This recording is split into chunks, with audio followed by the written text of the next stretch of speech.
जय हिंद दोस्तों, स्वागत है आप सभी का आपके अपनी मंथली करंट अफेयर्स की क्लास पर। दोस्तों आज का सेशन बहुत ही इंपॉर्टेंट होने वाला है। अक्टूबर महीने के टॉप क्वेश्चंस को यहां पर हम डिस्कस करने वाले हैं। ये वो क्लास है जिसका आप पूरे मंथ इंतजार करते हैं। दोस्तों यहां पर मैंने top 60 plus important question pick किया है जो एग्जाम के लिए डायरेक्ट यहां से क्वेश्चन बनने वाला है। बस आप इस वीडियो को ध्यान से सुन लीजिए और हर एक पॉइंट को नोट कर लीजिए जो आपको इंपॉर्टेंट पॉइंट लगता है, क्योंकि इसकी ई बुक भी आपको मिल जाएगी, वहां से आप कंप्लीट रिवीजन कर सकते हैं। दोस्तों बाइलिंगुअल क्लास है, भारत के हर एग्जाम्स के लिए जरूरी है, तो ये टॉपिक बहुत इंपॉर्टेंट होने वाला है। इसके अलावा दोस्तों जैसे ही क्लास खत्म होगी तो मैं आपके 20 क्वेश्चंस का टेस्ट लेने वाला हूं, तो आप बहुत ध्यान से सुनिएगा, तभी आप 20 क्वेश्चंस को अटेम्प्ट कर पाएंगे और प्रयास कीजिएगा कि आपके इसमें 20 में से 20 नंबर आए। चलिए पहला क्वेश्चन देखते हैं। हाल ही में 69 नंबर के राष्ट्रीय फिल्म पुरस्कारों की घोषणा हुई है। इसमें बेस्ट फिल्म का अवार्ड किसे मिला है? Who has won the best film award at the 69th national film awards? तो दोस्तों यहां पर आपको याद रखना है the rocketry the Nambi effects, rocketry the Nambi effects को बेस्ट फिल्म का पुरस्कार अभी मिला है। दोस्तों इन पुरस्कारों की घोषणा कहां पर हुई है? तो न्यू दिल्ली में विज्ञान भवन, वहां पर यह पुरस्कार दिए गए। किसके द्वारा ये पुरस्कार दिए गए? तो हमारे देश की राष्ट्रपति द्रौपदी मुर्मू जी हैं, जो कि भारत की 15 नंबर की राष्ट्रपति हैं। इनके द्वारा 69 नंबर के राष्ट्रीय फिल्म पुरस्कार से विजेताओं को सम्मानित किया गया है। सबसे बड़ा पुरस्कार आपको याद रखना है दादा साहेब फाल्के अवार्ड। तो दादा साहेब फाल्के अवार्ड 2021 के लिए किसे मिला है? तो यह है एक्ट्रेस वहीदा रहमान। यहां पर एक्ट्रेस वहीदा रहमान को सबसे बेस्ट अवार्ड मिला है। दादा साहेब फाल्के अवार्ड सिनेमा जगत का सबसे बड़ा पुरस्कार है। यहां पर आलू अर्जुन आप देख रहे हैं, ये बेस्ट एक्टर घोषित हुए हैं पुष्पा फिल्म के लिए, और यहां पर बेस्ट एक्ट्रेस आलिया भट्ट घोषित हुई हैं गंगूबाई कठियावाड़ी के लिए, और इसके अलावा कृति सेनन भी बेस्ट एक्ट्रेस घोषित हुई हैं। तो दोस्तों ये जो पुरस्कार है नेशनल फिल्म अवार्ड, ये कब से दिए जा रहे हैं? आपके मन में सवाल होगा, तो आप याद रखेंगे 1954 से यह पुरस्कार प्रदान किए जा रहे हैं। अब किसके द्वारा दिए जाते हैं? तो भारतीय फिल्म महोत्सव निदेशालय हर साल यह समारोह का संचालन करता है और इनके द्वारा दिए जाते हैं। अब 2023 के जितने भी विजेता हैं, एक बार मैं आपको सारे इंपॉर्टेंट पॉइंट समझा देता हूं। बेस्ट फिल्म आपको पता चल गई, रॉकेटरी द नंबी इफेक्ट है। यहां पर बेस्ट लोकप्रिय फिल्म कौन सी थी? तो इसका नाम था RRR। बेस्ट डायरेक्टर कौन थे? निखिल महाजन गोदावरी के लिए, और नरगिस दत्त पुरस्कार द कश्मीर फाइल्स को मिला है। बेस्ट एक्टर मैंने आपको अभी बताया है, अल्लू अर्जुन है। बेस्ट एक्ट्रेस यहां पर आप देख रहे हैं कृति सेनन है और ये आलिया भट्ट है। गंगूबाई कठियावाड़ी के लिए इन्हें मिला है, और कृति सेनन मिमी के लिए बेस्ट एक्ट्रेस घोषित हुई है। सबसे बेस्ट सपोर्टिंग एक्टर है पंकज त्रिपाठी मिमी के लिए, और बेस्ट सपोर्टिंग एक्ट्रेस ये कौन है? पल्लवी जोशी द कश्मीर फाइल्स के लिए। यहां पर बेस्ट हिंदी फिल्म आपको याद रखना है, ये सारे पुरस्कार आप स्क्रीनशॉट लेंगे, सारे इंपॉर्टेंट पॉइंट को लिखेंगे। सरदार उधम को बेस्ट यहां पर हिंदी फिल्म का पुरस्कार दिया गया है। और बेस्ट मेल प्लेबैक सिंगर थे काल भैरव RRR के लिए। तो इंपॉर्टेंट पॉइंट्स मैंने आपको बता दिए। दोस्तों यहां पर मैं आपको बता दूं, आपके मन में सवाल उठ रहा होगा सर आपने पीडीएफ के बारे में तो नहीं बताया। तो पीडीएफ आपको मिलेगी Raja Gupta current affairs Telegram channel पर। तू खुद की खोज में निकल, तू खुद की खोज में निकल, तू किस लिए हताश है? तू खुद की खोज में निकल, तू किस लिए हताश है? तू चल, तेरे वजूद को समय को भी तलाश है। जो तुझ में लिपटी बेड़ियां समझना इसको वस्त्र तू, ये बेड़ियां पिघाल के बना ले इनको शस्त्र तू। तो दोस्तों जो हमारी सोच है ना, हमारी जो मानसिकता है, यही हमें गुलाम बनाती है। अगर हम ब्रॉड सोचेंगे, बड़ा सोचेंगे, और हम सोचेंगे कि हम अपने सपनों को पूरा करेंगे एक दिन, तो निश्चित ही हमें सफलता मिलेगी। जब तक तोड़ेंगे नहीं तब तक छोड़ेंगे नहीं। दोस्तों पीडीएफ की हम बात कर रहे थे, तो Raja Gupta current affairs Telegram channel है, इसका लिंक आपको डिस्क्रिप्शन बॉक्स में मिलेगा, कमेंट बॉक्स में पिन किया गया है, और आप सर्च करके पीडीएफ डाउनलोड कर सकते हैं। इसके अलावा स्टडी कर एप्लीकेशन यहां पर है, जो दूसरा ऑप्शन है। मैं आपको दोनों ऑप्शन बताता रहता हूं। तो ये एप्लीकेशन पर आप जाएंगे तो यहाँ पे पीडीएफ क्लास नोट्स लिखा हुआ है, यहां से भी आप डाउनलोड कर सकते हैं, और मंथली करंट अफेयर्स की ई बुक यहां पे डाउनलोड कर सकते हैं। चलिए आगे बढ़ते हैं नेक्स्ट क्वेश्चन की तरफ। अगला प्रश्न ये रहा, हाल ही में एशियन गेम 2023 में भारत को टोटल कितने मेडल प्राप्त हुए हैं? How many medals have India won in Asian games 2023? तो एशियन गेम्स में भारत को 107 मेडल मिले और भारत यहां पे चौथे स्थान पर था, फोर्थ प्लेस पर था। एशियन गेम्स 2022 का है और जो कि 2023 में हुआ है। इस बार कौन सा एडिशन था? तो 19th एडिशन था और चीन के होंगजो में इसका आयोजन किया गया था। कब से कब तक चला है? 23 सितंबर से लेकर 8 अक्टूबर तक चला है। इसका मस्कट है Congcong Lianlian Chenchen. Asian game सबसे पहला कब हुआ था? न्यू दिल्ली में हुआ था और 1951 में इसका आयोजन किया गया था। अब दोस्तों आपके मन में सवाल उठ रहा होगा कि अगला कब होगा? तो हर 4 साल में इसका आयोजन किया जाता है। 2026 में होगा, जापान में होगा। देखिए अब तक का भारत का जो प्रदर्शन था ये सबसे बेस्ट प्रदर्शन था। भारत ने टोटल 107 मेडल जीते। लास्ट टाइम भारत ने 70 मेडल जीता था जो कि इंडोनेशिया जकार्ता में आयोजित किया गया था। मेडल टैली को देख लेते हैं तो सबसे पहले पे चाइना है, भारत 4th प्लेस पर है और भारत के पास 28 गोल्ड अवेलेबल है। 28 गोल्ड भारत ने जीते हैं। दोस्तों यहां पर पुरुषों की 10 मीटर राइफल टीम ने गोल्ड मेडल जीता है, महिला की T20 क्रिकेट टीम ने जीता है और पुरुष की T20 क्रिकेट टीम ने, दोनों ने गोल्ड मेडल जीता है। घुड़सवारी में भी भारत को, टीम इंडिया को 40 साल के बाद गोल्ड मेडल मिला है। तजिंदर पाल सिंह तूर जो कि गोला फेंक खिलाड़ी हैं, उन्हें गोल्ड मेडल मिला है। अविनाश सावले 3000 मीटर के स्टीपल चेज में गोल्ड मेडल पा चुके हैं। पारुल चौधरी को 5000 मीटर के दौड़ में गोल्ड मेडल और 3000 मीटर के दौड़ में सिल्वर मेडल मिला है। अन्नू रानी भाला फेंक खिलाड़ी है, गोल्ड मेडल। नीरज चोपड़ा जी को भी गोल्ड मेडल मिला है, भाला फेंक खिलाड़ी हैं। ठीक है, तो ये सारे इंपॉर्टेंट हैं। इसके अलावा पुरुषों की कबड्डी की जो टीम थी उन्हें भी गोल्ड मेडल मिला है, महिला कबड्डी में भी गोल्ड मेडल हासिल हुआ है। तो ये पूरी लिस्ट है, आप यहां पर देख पा रहे हैं। आप स्क्रीनशॉट लेकर के सारे इंपॉर्टेंट पॉइंट्स को नोट करिएगा। आइए बढ़ते नेक्स्ट क्वेश्चन की तरफ। क्लॉडिया गोल्डिन को इकोनॉमिक्स का नोबेल प्राइज 2023 मिला है। इनका संबंध किस देश से है? तो देखिए क्लॉडिया गोल्डिन अमेरिका देश से बिलोंग करती हैं। किस देश से बिलोंग करती हैं? अमेरिका देश से बिलोंग करती हैं, जिन्हें नोबेल प्राइज मिला इकोनॉमिक्स के क्षेत्र में। तो अमेरिका की है क्लॉडिया गोल्डिन, जिन्हें नोबेल प्राइज मिला है। अब इन्हें क्यों मिला है ये भी समझते हैं। तो दोस्तों इन्होंने बताया है किस प्रकार से महिलाओं का रोल लगातार बढ़ता जा रहा है हमारे इकोनॉमिक्स के क्षेत्र में, और महिलाओं के कामकाज और उनके योगदान को बेहतर तरीके से समझाने के लिए इन्हें नोबेल पुरस्कार मिला है। तो दोस्तों यहां पर और भी बात इन्होंने बताई है कि लेबर मार्केट में महिलाओं के साथ बहुत ज्यादा पक्षपात किया जाता है और उनकी कमाई कम होती है पुरुषों की अपेक्षा। तो इन सभी को उजागर किया है, इसलिए इन्हें पुरस्कार दिया गया इकोनॉमिक्स के क्षेत्र में। दोस्तों यहाँ पे नोबेल पुरस्कार 6 क्षेत्रों में दिया जाता है। तो आपको मैं पूरे सभी फील्ड्स के बारे में बता रहा हूं। तो देखिए चिकित्सा के क्षेत्र में कैटलिन कैरिको और ड्रू विस्मैन को मिला है। इन्होंने mRNA टेक्नोलॉजी डेवलप किया था। mRNA टेक्नोलॉजी के लिए इन्हें mRNA टेक्नोलॉजी कोविड में इस्तेमाल हुआ था, कोरोना वैक्सीन में। भौतिकी के क्षेत्र में पियरे एगोस्टिनो और फेरेंक क्रॉस और एनी एल हुइलर को मिला था भौतिकी के क्षेत्र में। इलेक्ट्रॉन की इन्होंने स्टडी की थी, इलेक्ट्रॉन की स्टडी की थी। नेक्स्ट है रसायन के क्षेत्र में मॉगी बेवेंडी को मिला था। लुइस ई ब्रूस, एलेक्सी आई एकीमोव को पुरस्कार मिला है। साहित्य के क्षेत्र में जॉन फॉसे को मिला है और शांति के क्षेत्र में नरगिस मोहम्मदी को मिला है मरणोपरांत। ठीक है, इन्हें पुरस्कार दिया गया है। अगला प्रश्न देखते हैं, वेरी वेरी इंपॉर्टेंट। हाल ही में ग्लोबल हंगर इंडेक्स 2023 में भारत को कौन सी रैंकिंग मिली है? What is India's ranking in global hunger index 2023? तो देखिए ग्लोबल हंगर इंडेक्स में भारत को यहां पर 111वां स्थान मिला।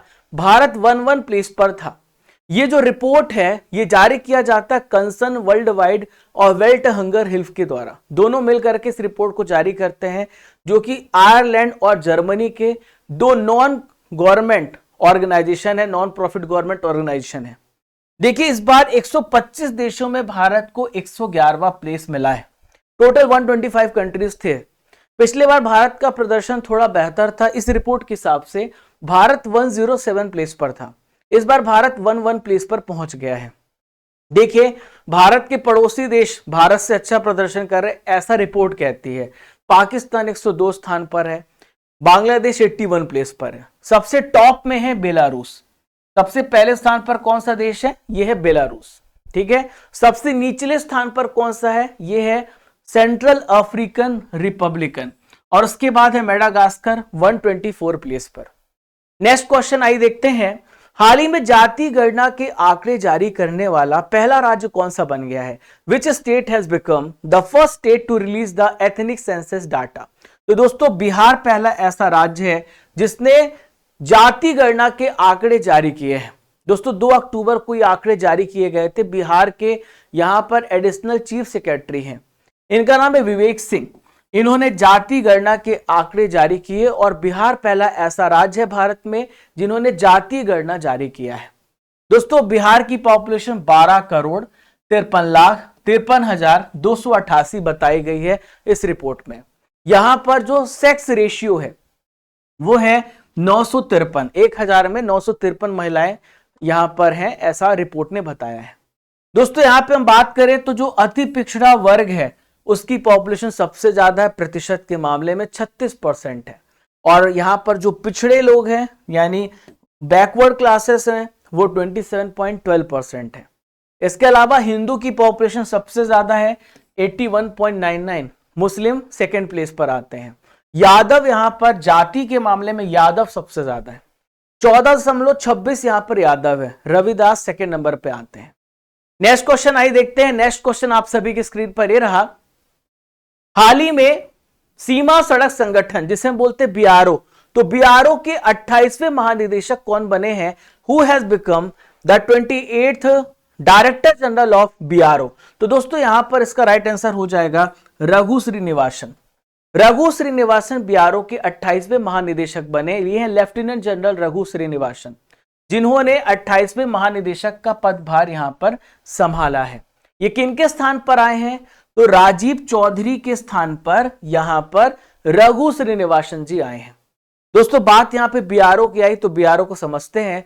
बीआरओ का फुल फॉर्म होता है बॉर्डर रोड्स ऑर्गेनाइजेशन, जिसकी स्थापना 1960 में हुई है, जिसका हेडक्वार्टर न्यू दिल्ली में है। भारत के डिफेंस मिनिस्ट्री के अंडर ये बीआरओ आता है।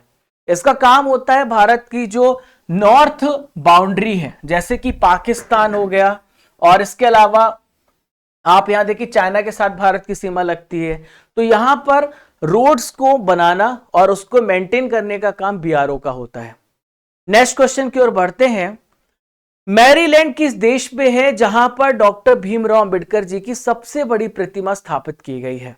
Maryland is in which country where the tallest statue of doctor Bhimrao Ambedkar has been installed?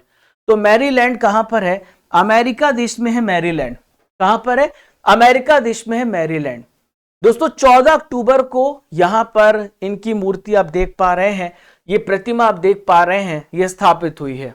और दोस्तों देश के लिए बहुत गौरव की बात है। तो अमेरिका के मैरीलैंड में डॉक्टर भीमराव अंबेडकर जी की यहां पर प्रतिमा का इनॉग्रेशन किया गया है। दोस्तों ये जो मूर्ति है, ये जो स्टैचू है, किसको बताती है? तो ये बताती है स्टैचू ऑफ इक्विलिटी के बारे में बताती है, समानता की प्रतिमा को प्रदर्शित करती है। इसकी हाइट 19 फीट है और इसके जो मतलब जिसको कंस्ट्रक्ट किया है यानी जो स्कल्पचर है, मूर्तिकार है राम सुतार। राम सुतार दोस्तों वही व्यक्ति हैं जो स्टैचू ऑफ यूनिटी का निर्माण किए हैं। स्टैचू ऑफ यूनिटी की हाइट 182 मीटर है, जो कि सरदार वल्लभ भाई पटेल जी की मूर्ति है, स्टैचू है, और दुनिया की सबसे ऊंची स्टैचू है। यहां पर स्टैचू ऑफ वननेस की हम बात करेंगे। बहुत सारी स्टैचूज भारत में है जो आपसे पूछे जा सकते हैं। तो ओमकारेश्वर कहां पर है? खंडवा में है। अभी स्टैचू ऑफ वननेस यहां पर आदि शंकराचार्य जी की मूर्ति है। ये रामानुजाचार्य यहां पर देखिए स्टैचू ऑफ इक्विलिटी जो कि हैदराबाद में है। स्टैचू ऑफ प्रॉस्पेरिटी की हम बात करें तो नाद प्रभु केम्पेगौड़ा की स्टैचू है जो कि बेंगलुरु में स्थापित की गई है। Statue of knowledge Bhimrao Ambedkar ji की यहां पर स्टैचू है जो कि लातूर में स्थापित की गई है। स्टैचू ऑफ पीस की बात करें तो विजय वल्लभ सुरेश्वर जी महाराज की जो मूर्ति है पाली राजस्थान में स्थापित की गई है। स्टैचू ऑफ यूनिटी जिसकी मैं बात कर रहा था, दुनिया की सबसे ऊंची स्टैचू है 182 मीटर की। ये सरदार वल्लभ भाई पटेल जी की स्टैचू है जो कि गुजरात के केवड़िया में स्थापित की गई है। भगवान शिव जी की स्टैचू ऑफ बिलीफ है जो कि नाथ द्वारा राजसमंद राजस्थान में स्थापित की गई है। दोस्तों एक बहुत बढ़िया न्यूज है जो मैं आपको बताना चाह रहा हूं। आप यहां पर मंथली करंट अफेयर्स आज देख रहे हैं और मंथली करंट अफेयर्स की जैसा मैंने आपसे प्रॉमिस किया था कि हर महीने की ई बुक आपको मिलेगी, तो ई बुक मैगजीन आपके लिए अवेलेबल करा दी गई है, जो हिंदी मीडियम में भी है और इंग्लिश मीडियम में भी है। ये कहां पर मिलेगी और कैसी होगी, देखिए यहां पर बहुत सारी यहां पर डिटेल्स हैं, national international economic science sports सब कुछ आपको यहां पर मिलने वाला है। इस प्रकार से करंट अफेयर्स का अक्टूबर महीने का जो फ्रंट कवर है आप देख सकते हैं। आप ये जो है कहां से अवेल करेंगे, तो स्टडीगर एप्लीकेशन आपको डाउनलोड करना है, ओपन करना है और ओपन करने के बाद आप यहां पे आएंगे ई बुक सेक्शन पे। अगर आपने यहां पर सितंबर महीने की ई बुक को भी डाउनलोड नहीं किया है तो वो भी आपके लिए अवेलेबल है, यहां पे जाकर के पिछले मंथ की भी आप डाउनलोड कर सकते हैं। चलिए दोस्तों आगे बढ़ते हैं। नासा के अंतरिक्ष यात्री फ्रैंक रूबियो, इन्होंने अंतरिक्ष से कितने दिनों बाद पृथ्वी पर ये वापस आए हैं? NASA astronaut Frank Rubio has return to earth after how many days from space? तो दोस्तों ये 371 दिन बाद 371 डेज के बाद ये पृथ्वी पर वापस आए। तो दोस्तों ये गए थे 6 महीने के लिए, बाद में फंस गए और ये बात वो कह भी रहे थे कि आपने हमें इतने दिनों बाद वापस लाया, तो 371 दिनों बाद आए हैं और इन्होंने पृथ्वी के चारों चक्कर लगाए हैं, चारों तरफ चक्कर लगाए हैं, 5963 चक्कर लगाए हैं। दोस्तों यहां पर जो पिछला रिकॉर्ड था वो रिकॉर्ड था अमेरिकी एस्ट्रोनॉट मार्क वॉन्डे नाम है उनका, 355 दिन का रिकॉर्ड इनके नाम था, बाद में अब ये रिकॉर्ड इन्होंने तोड़ दिया है। और रूसी अंतरिक्ष यात्री यहां पर वलेरी पालाकोव जो कि 437 दिनों तक थे अंतरिक्ष में थे, अंतरिक्ष में सबसे ज्यादा समय पर रहने वाले रिकॉर्ड इन्हीं के पास है। ठीक है, चलिए अगला क्वेश्चन की तरफ बढ़ते हैं। नेक्स्ट क्वेश्चन आप सभी के सामने ये रहा, चौथा पैरा एशियाई खेल जो कि 2022 का खेल है, 2023 में आयोजित हुआ है, भारत ने इसमें टोटल कितने मेडल जीते हैं? तो दोस्तों भारत ने इसमें भी बहुत अच्छा प्रदर्शन किया है और भारत ने 111 मेडल जीते हैं। अभी आपको मैंने एशियन गेम्स के बारे में बताया था, अब मैं आपको पैरा एशियन गेम्स के बारे में बता रहा हूं। देखिए पैरा लगा हुआ है तो पैरा का मतलब होता है ऐसे एथलीट इसमें शामिल होते हैं जो दिव्यांग भाईजन है हमारे, जिनके हाथ पैर या फिर वो देख नहीं सकते, जो फिजिकली रूप से किसी वजह से प्रभावित हैं। इसका आयोजन कहां पर हुआ था? चीन के हांगझो में हुआ था। कौन सा एडिशन था? चौथा संस्करण था। और यहां पर आयोजन कब से कब तक हुआ? 22 से 28 अक्टूबर के बीच में हुआ है। सबसे ज्यादा मेडल चीन ने जीते हैं। और शुभंकर क्या था? Fei Fei. ये आप एक बर्ड देख रहे हैं, इसका नाम फेई फेई दिया गया है। आदर्श वाक्य क्या था? इसका वाक्य था हार्ट मीट ड्रीम शाइन। और कितने देशों ने पार्टिसिपेट किया? 43 कंट्रीज ने पार्टिसिपेट किया। पैरा एशियन गेम्स की शुरुआत 2010 से हुई है। एक क्वेश्चन आपसे पूछा जा सकता है कि जब उद्घाटन किया गया था तो इसमें भारतीय दल के ध्वजवाहक फ्लैग बियरर कौन थे? तो इनका नाम है पारुल परमार और अमित सरोहा। इन दोनों का नाम आप याद रखिएगा। चाइना सबसे टॉप में था और भारत 5th प्लेस पर था। वहीं पे एशियन गेम्स में भारत 4th प्लेस पर था और 107 मेडल जीते थे। लेकिन पैरा एशियन गेम्स में भारत ने ज्यादा मेडल जीते हैं, 111 मेडल जीते हैं। चाइना बहुत आगे है, 521 मेडल के साथ सबसे टॉप में है। एक क्वेश्चन आपसे और पूछा जा सकता है कि किस गेम में भारत सबसे ज्यादा मेडल जीता? तो एथलेटिक्स में। एथलेटिक्स में भारत ने टोटल 55 मेडल्स जीते थे। नेक्स्ट क्वेश्चन की ओर बढ़ते हैं। भारत और किस देश के बीच में काजिंद अभ्यास 2023 शुरू हुआ? Kazind exercise has begin between India and which country? तो देखिए काजिंद अभ्यास होता है कजाकिस्तान और इंडिया के बीच में, नाम में ही छुपा हुआ है कजाकिस्तान और इंडिया। 30 अक्टूबर को हुआ है। कजाकिस्तान में कहां पर हुआ है? कजाकिस्तान में ओटार जगह है, वहां पर यह अभ्यास किया गया है, जिसमें हमारी भारतीय सेना और वायुसेना दोनों हमारी सेना वहां पर पहुंची है और कजाकिस्तान के लिए 120 मेंबर वहां पर अभ्यास कर रहे हैं। ये 11 नवंबर 2023 तक अभ्यास चलेगा। नेक्स्ट क्वेश्चन ये रहा, हाल ही में एसबीआई के ब्रांड एम्बेसडर किसे बनाया गया है? Who has become the brand ambassador of SBI? तो देखिए स्टेट बैंक ऑफ इंडिया ने यहां पर एमएस धोनी को ब्रांड एम्बेसडर बनाया गया है, महेंद्र सिंह धोनी को ब्रांड एम्बेसडर बनाया है।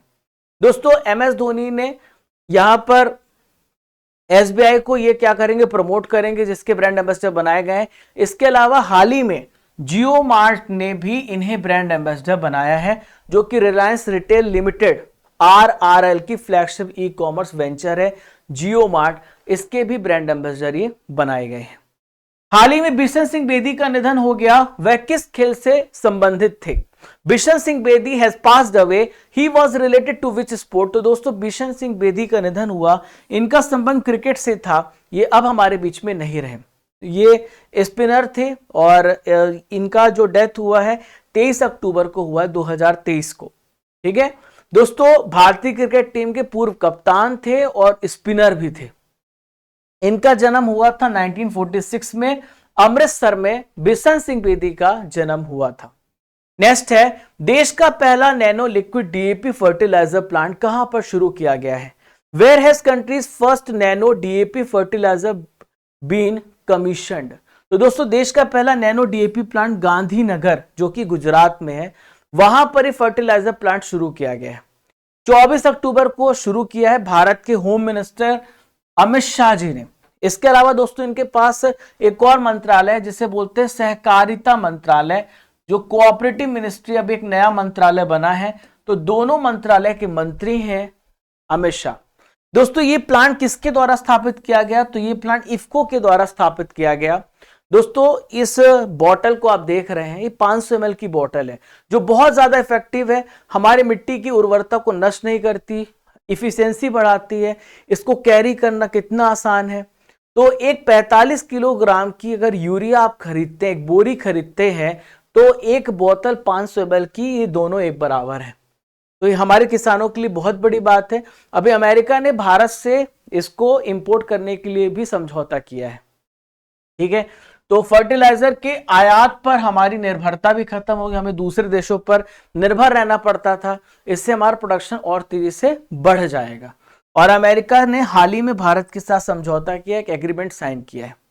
दोस्तों यहाँ पे इफ्को की हम बात करें तो 1967 में इफ्को की स्थापना हुई, जिसके अध्यक्ष है दिलीप संघानी। यहां पर आप दिलीप संघानी को देख रहे हैं जो इसके अध्यक्ष हैं। नेक्स्ट क्वेश्चन की ओर बढ़ते हैं। हाल ही में बिम्स्टेक के महासचिव बनने वाले पहले भारतीय कौन है? Who is the first Indian to become the secretary general of BIMSTEC? तो बिम्स्टेक के महासचिव बनने वाले पहले भारतीय आपको याद रखना है, ये हैं, कौन है? रुचिरा कंबोज, पंकज शरण, इंद्रमणि पांडे जी। कौन है ये? इंद्रमणि पांडे बिम्स्टेक के महासचिव बनने वाले पहले यहां पर भारतीय बन गए हैं। दोस्तों यहां पर बात करें तो संयुक्त राष्ट्र के जेनेवा ऑफिस पे ये भारत के पहले परमानेंट रिप्रेजेंटेटिव थे, अब इनको दूसरा पदभार दे दिया गया है। अब ये क्या हो गए? महासचिव बन गए हैं इंद्रमणि पांडे। यहां पर आप इंद्रमणि पांडे को देख पा रहे हैं। दोस्तों बिम्स्टेक की हम बात कर लेते हैं। तो बिम्स्टेक का फुल फॉर्म होता है the Bay of Bengal Initiative for Multi Sectoral Technical and Economic Cooperation, जिसका काम होता है इन सभी देशों को मिलकर के इकोनॉमिक्स में और साथ ही साथ टेक्निकल फील्ड में सपोर्ट करना। जिसका हेडक्वार्टर कहां पर है? बांग्लादेश की कैपिटल ढाका में इसका मुख्यालय है। इसमें टोटल 7 मेंबर हैं। यहां पर देखिएगा, 1 Nepal, 2 India, 3 Bhutan, 4 Bangladesh, 5 Myanmar, 6 Thailand और एक और कौन सा देश है? 7वां श्रीलंका। तो 7 देश आते बिम्स्टेक में। क्वेश्चन पूछा जाएगा, जो बंगाल की खाड़ी के क्षेत्र के देश हैं, ये बे ऑफ बंगाल है, ये सारे यहां पर लगे हुए हैं बे ऑफ बंगाल से, तो इन सभी को मिलाकर के बिम्स्टेक बनाया गया है। ठीक है, चलिए दोस्तों यहां पर मैं आपको बता दूं कि आपके लिए बहुत बड़ी एक और न्यूज है। मैं बार बार आपको नई नई खुशखबरी देता हूं। आप मंथली करंट अफेयर्स देख रहे हैं, तो मैंने डिसाइड किया कि आपका 100 क्वेश्चन का टेस्ट ले लेता हूं, जो कि स्टडी कर एप्लीकेशन पर टेस्ट होगा 5 नवंबर। याद रखिएगा 5 नवंबर 2023 में आपका टेस्ट होगा, और कुछ आपके लिए अमेजिंग प्राइजेस भी रखे जाएंगे जो यहाँ पर विनर्स होंगे। तो ये टेस्ट होगा जब आप स्टडी कर एप्लीकेशन डाउनलोड करेंगे, ये टेस्ट सीरीज लिखा हुआ है, तो ये टेस्ट यहीं पर होगा 5 नवंबर को। ठीक है, 100 क्वेश्चंस का टेस्ट होगा। टॉपर्स के नाम अनाउंस किए जाएंगे, हर सोशल मीडिया में पोस्ट किए जाएंगे। स्टडी कर एप्लीकेशन आपको गूगल प्ले स्टोर पर मिलेगा, इसका लिंक आपको डिस्क्रिप्शन बॉक्स में दिया गया है, कमेंट बॉक्स पर भी पिन किया गया है। चलिए आगे बढ़ते हैं। हाल ही में चुनाव आयोग ने किस अभिनेता को नेशनल आइकॉन घोषित किया? Which actor has been declared as national icon by the Election Commission? तो दोस्तों नेशनल आइकन घोषित किया गया है राजकुमार राव को। राजकुमार राव, चुनाव आयोग ने इन्हें नेशनल आइकॉन घोषित कर दिया है। और यहां पर आप देख पा रहे हैं अभी बहुत सारे राज्यों में चुनाव होने वाले हैं, तो इसी को प्रमोट करने के लिए, ताकि ज्यादा से ज्यादा वोटर्स आए और वोट डालें, इसके लिए यहां पर इन्हें यहां पर बनाया गया है। इसके पहले सचिन तेंदुलकर को और पंकज त्रिपाठी को भी नेशनल आइकॉन घोषित किया गया है। नेक्स्ट क्वेश्चन आप सभी के सामने रही, हाल ही में IQ एयर के अनुसार जो वायु गुणवत्ता है वो खराब होने के कारण दूसरा सबसे प्रदूषित शहर कौन सा है? According to IQ Air which is the second most polluted city due to poor quality. तो दोस्तों भारत का जो मुंबई शहर है इसने दिल्ली को पछाड़ दिया है और अब यहां पर दुनिया का दूसरा सबसे प्रदूषित शहर बन गया है। सबसे टॉप पर बीजिंग है, सबसे पहले नंबर पे बीजिंग है चाइना, और दूसरे नंबर पे आता है मुंबई। तो दोस्तों एयर क्वालिटी इंडेक्स 160 तक पहुंच गई है, जो कि सुरक्षित सीमा से कहीं ज्यादा अधिक है। यहां पर जो पार्टिकुलेट मैटर्स हैं बड़े बड़े साइज के एयर में, वो आपके शरीर के अंदर एंटर करेंगे, रेस्पिरेटरी डिसीज करेंगे, आपको बीमार करेंगे। ठीक है, अब दोस्तों दिल्ली कहां पर पहुंच गया है? तो राजधानी दिल्ली में काफी सुधार हुआ है और दिल्ली 6वें स्थान पर पहुंच गया है। बीजिंग सबसे ज्यादा खतरनाक, सबसे प्रदूषित, यहां पर बीजिंग जो है चाइना की कैपिटल, ये सबसे खतरनाक स्थिति पे पहुंच गई है। कराची पाकिस्तान में है और जो कि 3rd प्लेस पे है। जेरूसलम 4th प्लेस पर इजराइल में है। दोस्तों ये जो रिपोर्ट है किसने प्रकाशित की है? द लेसेंट में इस रिपोर्ट को प्रकाशित किया गया है और 2019 में आंकड़े बताते हैं जिसमें वायु प्रदूषण की वजह से 1.6 मिलियन लोगों की डेथ भी हुई है। और यूपी भारत में सबसे ज्यादा प्रभावित होने वाला राज्य है, जिसको सबसे ज्यादा आर्थिक नुकसान भी हुआ है। अगले प्रश्न की ओर बढ़ते हैं, हाल ही में राष्ट्रीय खेलों का 37वां संस्करण किस राज्य में शुरू हुआ है? The 37th edition of National Games has begun in which state? तो दोस्तों गोवा वो राज्य है जहां पर अभी 37वां संस्करण स्टार्ट हुआ है राष्ट्रीय खेलों का। 26 अक्टूबर को गोवा में स्टार्ट हो गया, जिसका उद्घाटन हमारे देश के प्रधानमंत्री नरेंद्र मोदी जी ने उद्घाटन किया है। दोस्तों पिछला कहां पर हुआ था? तो पिछले 36वां संस्करण गुजरात में इसका आयोजन किया गया था। इमेज में आप देख पा रहे हैं एक बाइसन है और शुभंकर क्या है? ये है मोगा। क्या है? मोगा। आदर्श वाक्य है get set go. Get set Goa, आप गेट सेट गो बोलते हैं, गोवा याद रखना है आपको। देखिए पिछले 5 बार के नेशनल गेम्स के विनर्स है हमारे पास। 2022 में गुजरात में हुआ था, सर्विसेज ने यहां पर जीता था। 2015 में केरल में हुआ था, तब भी सर्विसेज ने इसे जीता था। अगला प्रश्न आइए देखते हैं, नेक्स्ट क्वेश्चन, हाल ही में 7वीं भारतीय मोबाइल कांग्रेस का उद्घाटन कहां पर किया गया? Where has 7th Indian Mobile Congress been inaugurated? तो दोस्तों बेंगलुरु में इसका राइट आंसर है। बेंगलुरु में 7वीं भारतीय मोबाइल कांग्रेस का उद्घाटन किया गया है प्रधानमंत्री नरेंद्र मोदी जी के द्वारा। न्यू दिल्ली में इसका यहां पर भारत मंडपम वो जगह है जहां पर इंडियन मोबाइल कांग्रेस का उद्घाटन किया गया 2023 का।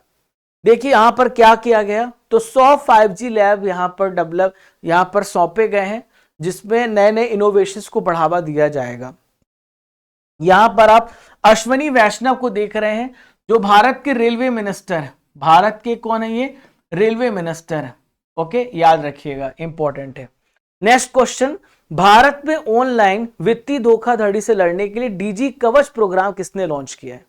Who has launched DG Kavach programme to fight online financial frauds in India? तो भारत ने ऑनलाइन वित्तीय धोखाधड़ी को रोकने के लिए गूगल ने फैसला किया है कि वो डीजी कवच प्रोग्राम को लॉन्च कर चुके हैं।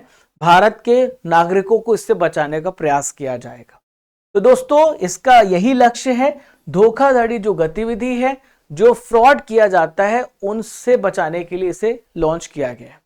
कुछ इंपॉर्टेंट एप्लीकेशन पोर्टल्स हैं जो लॉन्च किए गए, एक बार उससे भी रिवाइज करते हैं। साथी पोर्टल को कृषि मंत्रालय के द्वारा लॉन्च किया गया है।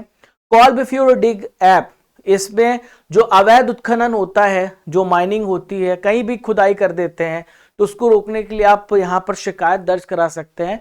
प्रधानमंत्री मोदी जी ने इसका इनॉग्रेशन किया था। ठीक है। AIS, यहां पर आयकर विभाग जो है, बहुत सारे इंपॉर्टेंट इनकम टैक्स से रिलेटेड आप यहां पे जान सकते हैं।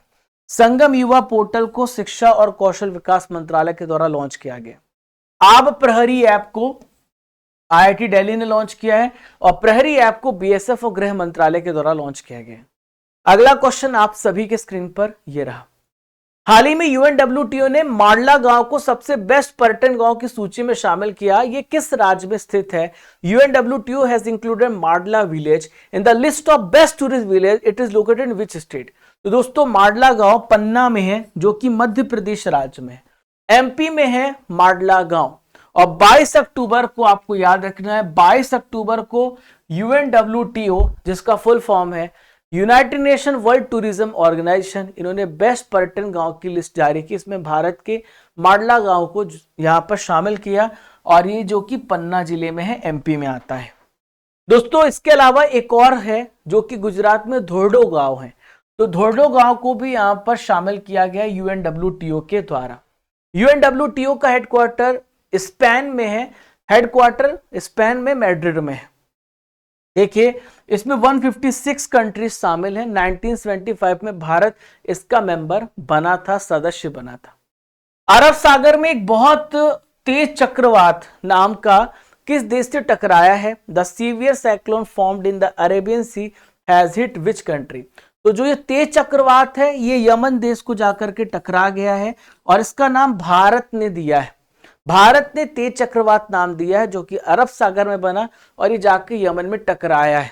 ठीक है, तो इस साल ये दूसरा ऐसा चक्रवात है जो अरब सागर में डेवलप हुआ है और जाकर के यमन में टकराया है। और दोस्तों भारत का जो मौसम विज्ञान विभाग है, जिसे हम बोलते हैं इंडियन मेट्रोलॉजिकल डिपार्टमेंट, इसने अत्यंत गंभीर चक्रवाती तूफान घोषित किया है। नेक्स्ट क्वेश्चन ये रहा, स्काई रूट एरोस्पेस ने हाल ही में किस रॉकेट का इनॉग्रेशन किया है? स्काई रूट एरोस्पेस है रिसेंटली अनवील्ड विच रॉकेट?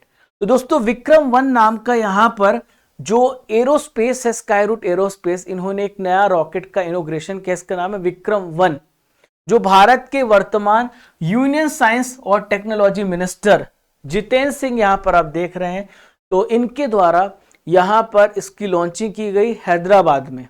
तो हैदराबाद में स्काई रूट का विक्रम फर्स्ट ऑर्बिटल रॉकेट को लॉन्च किया गया है। ठीक है, अभी इसका पूरा जो डेवलप नहीं किया गया है, इसका जो फुल वर्जन होगा आपको अगले साल देखने को मिलेगा। देखिए स्काई रूट एरोस्पेस ने इसके पहले भी लॉन्चिंग की है, तो दो ऐसे हो गए। पहला जो रॉकेट लॉन्च किया था विक्रम S लॉन्च किया था 18 नवंबर 2002, पिछले वर्ष लॉन्च किया था। और जो भी लॉन्चिंग होती है वो श्रीहरिकोटा से होती है, सतीश धवन स्पेस सेंटर, वहां से लॉन्च किए जाते हैं। स्काई रूट को यहाँ पर बनाने वाले जो संस्थापक हैं वो है पवन कुमार चंदना और नागा भारत डाका, इन दोनों ने इसे स्थापित किया था 2018 में। ये एक प्राइवेट स्पेस एजेंसी है, इसरो तो गवर्नमेंट की है लेकिन ये प्राइवेट स्पेस एजेंसी है। ठीक है, जिसका हेडक्वार्टर आपको कहां पर देखने को मिलेगा? हैदराबाद तेलंगाना में इसका हेडक्वार्टर आपको देखने को मिलेगा। अगला प्रश्न ये रहा, हाल ही में BCCI ने किसे भारतीय महिला क्रिकेट टीम का मुख्य कोच बनाया है? Who has been appointed the head coach of Indian women cricket team by the BCCI? तो BCCI ने यहां पर अमोल मजूमदार को यहां पर भारतीय महिला क्रिकेट टीम का मुख्य कोच बनाया है। ठीक है, यहां पर आप अमोल मजूमदार को देख रहे हैं। तो इसके पहले रमेश पवार थे और अस्थायी रूप से ऋषिकेश कनेटकर को बनाया गया था, लेकिन अब परमानेंटली यहां पर अमोल मजूमदार को भारतीय महिला क्रिकेट टीम का मुख्य कोच बनाया गया है। दोस्तों यहां पे हम बात कर लेते हैं खेल संस्थाओं के अध्यक्षों की। अगर आपसे पूछा जाए कि ICC के प्रेसिडेंट कौन है, तो ये ग्रेग बार्कले। अंतरराष्ट्रीय हॉकी महासंघ के अध्यक्ष हैं तैयब इकराम। इंडियन हॉकी इंडिया के अध्यक्ष हैं दिलीप टर्की। गियानी इन्फेंटिनो का कार्यकाल बढ़ाया गया है, जो कि फीफा के अध्यक्ष हैं। अखिल भारतीय फुटबॉल महासंघ के अध्यक्ष कल्याण चौबे हैं। यहां पर आप PT उषा को देख रहे हैं, पहली ऐसी महिला है जिन्हें भारतीय ओलंपिक संघ का अध्यक्ष बनाया गया है।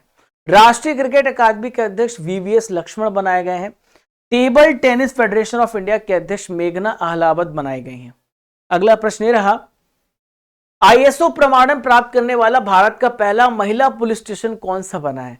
Which has become the first all women police station in India to get a ISO certification? तो दोस्तों ISO सर्टिफिकेशन यहां पर प्राप्त करने वाला भोपाल का स्टेशन है, जो भारत का पहला महिला पुलिस स्टेशन बना है। ठीक है, और यहां पर आपको याद रखना है कि ये क्या है, कैसे क्यों सर्टिफिकेट दिया जाता है। तो जो बेहतर इंफ्रास्ट्रक्चर, बहुत सारी फैसिलिटीज पिछले 3 साल में प्रोवाइड करता है, लोगों को अच्छी सर्विसेज प्रोवाइड करता है, तो उसे आईएसओ सर्टिफिकेट मिलता है। तो यहाँ पर जो पुलिस स्टेशन है, यहाँ पर आप देखें महिला थाना, ये परिवार परामर्श केंद्र देख पा रहे हैं, और ये मिसरोद में है। पुलिस स्टेशन को पीड़ित मित्रवत बनाया गया है, और यहाँ पर क्या हो सकता है, बच्चों के लिए झूला घर भी बनाया गया है, बहुत सारे टॉयलेट्स बनाए गए हैं, और महिलाओं के लिए जो ब्रेस्ट फीडिंग का एक रूम है वो भी बनाया गया है, ताकि महिलाएं वहां पे फीड भी करा सके। तो इस प्रकार से पूरी तरीके से डेवलप किया गया। हाल ही में ओडिशा के नए राज्यपाल कौन बने हैं? Who has become the new governor of Odisha? तो दोस्तों ओडिशा यानी त्रिपुरा के भी गवर्नर चेंज हुए हैं। तो ओडिशा के नए राज्यपाल बने, इनका नाम है रघुबर दास। क्या नाम है इनका? रघुबर दास नाम है। ये झारखंड के पूर्व मुख्यमंत्री थे रघुबर दास, जिन्हें अभी यहां पर ओडिशा का नया गवर्नर बनाया गया है। ये गणेशी लाल की जगह बनाए गए हैं यहां पर झारखंड के नए गवर्नर। ठीक है, तो दोस्तों गणेशी जी लाल का जो कार्यकाल था पूरा हो गया था, अब नए गवर्नर हैं रघुबर दास। रघुबर दास की बात करें तो ये पहले झारखंड के चीफ मिनिस्टर थे 2014 से लेके 2019 तक, और वर्तमान में भाजपा के वाइस प्रेसिडेंट भी हैं। इसके अलावा त्रिपुरा की मैं बात कर रहा था, तो इंद्रसेना रेड्डी नल्लू, यहां पर आप इंद्रसेना रेड्डी नल्लू को देख रहे हैं, ये सत्यनारायण आर्य की जगह पर त्रिपुरा के गवर्नर बने हैं। ठीक है, यहां पर गवर्नर की हम बात कर ले तो एक आर्टिकल आता है 155, इसके अनुसार जो केंद्रीय मंत्री परिषद होती है उन्हीं के सजेशन पर राज्यपाल की नियुक्ति की जाती है, राज्यपाल नियुक्त किया जाता है। राज्यपाल का जो कार्यकाल होता है वैसे तो 5 वर्ष का होता है, लेकिन जब राष्ट्रपति चाहे तब उसे हटा सकता है, और वो प्लेजर ऑफ प्रेसिडेंट पर होता है। नेक्स्ट क्वेश्चन आप सभी के स्क्रीन पर रहा, हाल ही में सुल्तान इब्राहिम इस्कंदर किस देश के राजा चुने गए हैं? Sultan Ibrahim Iskandar has been elected the king of which country? तो राइट आंसर होगा सुल्तान इब्राहिम यहां पर मलेशिया के राजा चुने गए हैं। कहां के? मलेशिया के राजा चुने गए हैं। यहां पर आप सुल्तान इब्राहिम इस्कंदर को देख रहे हैं, ये मलेशिया की शाही परिवारों से बिलोंग करते हैं, और इन्हें देश का नया राजा इलेक्ट किया गया है, चुना गया है। दोस्तों 31 जनवरी को यहां पर राजा अल सुल्तान अब्दुल्ला का ये स्थान लेंगे, और सुल्तान इब्राहिम इस्कंदर यहां पर नए राजा बने हैं। दोस्तों वहां पर 9 शाही परिवार हैं, और जिनके मुखिया 9 राज्यों के सुल्तान हैं। ये अल्टरनेट रूप से यानी बारी बारी से जब जब जिसका नंबर आता है ये 5-5 साल के लिए राजा बनते हैं। इस बार इनका नंबर था, ये राजा बन गए। 1957 में ब्रिटेन ने यहां पर इंडिपेंडेंट किया था मलेशिया को, और वहां से तब से लेके आज भी राजशाही व्यवस्था चलती आ रही है। अगला क्वेश्चन आइए देखते हैं, जेनेवा में संयुक्त राष्ट्र में भारत की स्थायी प्रतिनिधि कौन बने? Who has become India's permanent representative to the United Nation in Geneva? तो दोस्तों अरिंदम बागची इसका राइट आंसर है। यहां पर देखें आप अरिंदम बागची को देख रहे हैं, जो कि जेनेवा स्विट्जरलैंड में संयुक्त राष्ट्र के और अन्य अंतरराष्ट्रीय संगठनों में भारत के अगले स्थायी प्रतिनिधि नियुक्त किए गए। देखिए न्यूयॉर्क में रुचिरा कंबोज स्थायी प्रतिनिधि हैं, जो कि पहले नंबर पे आती हैं। ठीक है, और अगले यहां पर प्रतिनिधि बनाए गए हैं, ये है अरिंदम बागची। दोस्तों ये इंद्रमणि पांडे की जगह लेंगे। तो मैंने आपको बताया था इंद्रमणि पांडे जी कहां पहुंच गए हैं? बिम्स्टेक के महासचिव बन गए हैं। तो आपने पढ़ा था, शुरू में ही पढ़ा था, ये बिम्स्टेक में महासचिव बनाए गए। ठीक है, ओके दोस्तों, यहाँ पे स्थायी प्रतिनिधि जैसा कि मैंने आपको बताया, ये है रुचिरा कंबोज, जो कि न्यूयॉर्क में भारत की स्थायी प्रतिनिधि बनी रुचिरा कंबोज। नेक्स्ट क्वेश्चन की ओर बढ़ते हैं, रॉबर्ट फीको किस देश के नए प्रधानमंत्री बने? Robert Fico has become the prime minister of which country? तो रॉबर्ट फीको यहां पर स्विट्जरलैंड के नए प्रधानमंत्री बने, रॉबर्ट फीको। और यहां पर सॉरी माफ कीजिएगा, स्विट्जरलैंड मैंने बोल दिया, इसको आप सही करिए, स्लोवाकिया। स्लोवाकिया इसका राइट आंसर होगा। स्लोवाकिया के यहां पर नए प्रधानमंत्री बने। तो रॉबर्ट फीको को स्लोवाकिया का नया प्रधानमंत्री नियुक्त किया है। और यहां पर ये देखिए, ये वामपंथी यानी लेफ्टिस्ट लीडर हैं रॉबर्ट फीको, और ये 4th टाइम यहां पर 4थी बार स्लोवाकिया के प्रधानमंत्री बनाए गए हैं। इनकी नियुक्ति किसके द्वारा की गई? यहाँ की प्रेसिडेंट है जुजाना कैपुतोवा। यहां पर आप जुजाना कैपुतोवा को देख रहे हैं जिन्होंने रॉबर्ट फिको को अपॉइंट किया है। अगला क्वेश्चन देखते हैं, हाल ही में चिकित्सा अस्पताल सेवा, जिससे सशस्त्र बल बोलते हैं, इसके महानिदेशक के रूप में किसे नियुक्त किया गया? Who has been appointed as the Director General of Medical Hospital Services Armed Forces? तो साधना सक्सेना नायर इसका राइट आंसर है। साधना सक्सेना नायर को यहां पर महानिदेशक के रूप में नियुक्त किया गया है। इनको प्रमोट किया गया है, एयर मार्शल के पद पर इन्हें प्रमोट करने के बाद ये इस पदभार को संभालने वाली पहली महिला ऑफिसर बन गई हैं। 2023 की प्रथम महिलाओं के बारे में भी चर्चा कर लेते हैं। तो देखिए, भारतीय सेना की पहली महिला बटालियन कमांडर जो अपॉइंट हुई, इनका नाम है कर्नल सुचिता शेखर। रायना बर्नावी को देख रहे हैं, ये सऊदी अरब की पहली महिला अंतरिक्ष यात्री बनी है। नेक्स्ट क्वेश्चन ये रहा, निलावो कुचिदा सिमंगल, ये किसकी आत्मकथा है? Whose autobiography is Nilavu Kudicha Simhangal? तो देखिए, भारत के जो इसरो के वर्तमान यहां पर चेयरमैन है एस सोमनाथ, ये एस सोमनाथ जी की आत्मकथा है। ठीक है, तो दोस्तों मलयालम में आत्मकथा का जो शीर्षक है, टाइटल है, वो निलावो कुदिचा सिमंगल। इसका ट्रांसलेशन किया गया है और इसे lions that drunk the moonlight इसमें ट्रांसलेट किया गया है। दोस्तों इन्होंने अपनी पुस्तक में क्या बताया है, तो जिस प्रकार से इन्होंने कठिनाइयों का सामना किया, किस प्रकार से इन्होंने सफलता प्राप्त की, अपने संघर्ष के जीवन को इस बुक पे इन्होंने बताया है। ये इसरो के वर्तमान 10वें नंबर के चेयरमैन है। 2023 की बहुत सारी पुस्तकें जो आपसे पूछी जा सकती है, एक बार उससे भी रिवाइज कर लेते हैं। The McMahon Line, general Joginder Jaswant Singh ने लिखा है। Dilip Kumar, in the shadow of the legend, Faisal Farooqui के द्वारा लिखी गई है। सलमान खुर्शीद ने सनराइज ओवर अयोध्या लिखा है। Cooking to save your life, इसे अभिजीत बनर्जी के द्वारा लिखी गई है। सेना की पहली वर्टिकल विंड टनल किस राज्य में स्थापित की गई? Army's first vertical wind tunnel has been installed in which state? तो दोस्तों ये कहां पर स्थापित की गई है? हिमाचल प्रदेश में सेना की पहली वर्टिकल विंड टनल को स्थापित किया गया। यहां पर आप वर्टिकल विंड टनल को देख रहे हैं, यहां पर आप देखें तो एक ग्लास है और एक बहुत बड़ा सा पंखा चल रहा है, और वो पंखा इतना तेज है कि यहां पर जो हमारे ऑफिसर या ट्रेनीज हैं उनको ऐसा एहसास होगा कि वो एरोप्लेन से कूद गए हैं और वो एक्सपीरियंस कर रहे हैं, तो ताकि उनको डर ना लगे जब वो रियल में स्काई डाइविंग करेंगे। तो इस प्रकार से वर्टिकल विंड टनल को हिमाचल प्रदेश के बकलोह में विशेष बल प्रशिक्षण स्कूल है, जिसे हम बोलते हैं स्पेशल फोर्स ट्रेनिंग स्कूल, वहां पर इसे स्थापित किया गया है और इसका उद्घाटन सेना प्रमुख जनरल मनोज पांडे जी ने किया है। चलिए अगले क्वेश्चन की तरफ बढ़ते हैं। अपतटीय जहाज से इलेक्ट्रोमैग्नेटिक रेलगन को सफलतापूर्वक लॉन्च करने वाला पहला देश कौन सा बना है? Which country has become the first country to successfully launch an electromagnetic railgun from an offshore ship? तो दोस्तों इसका राइट आंसर हो जाएगा जापान। जापान में अपतटीय जहाज से इलेक्ट्रोमैग्नेटिक रेलगन को सफलतापूर्वक लॉन्च किया गया है।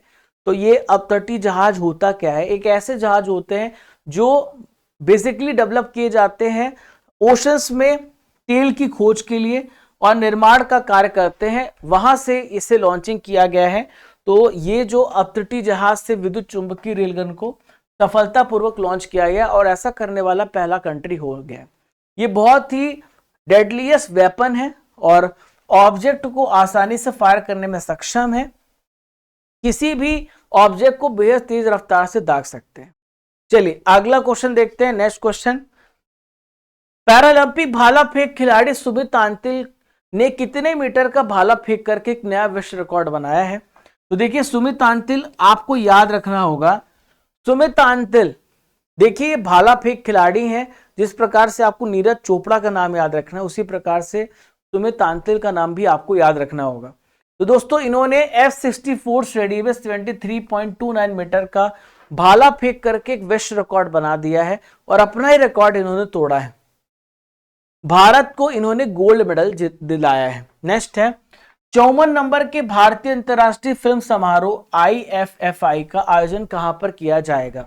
Where will be 54th international film festival of India will be head?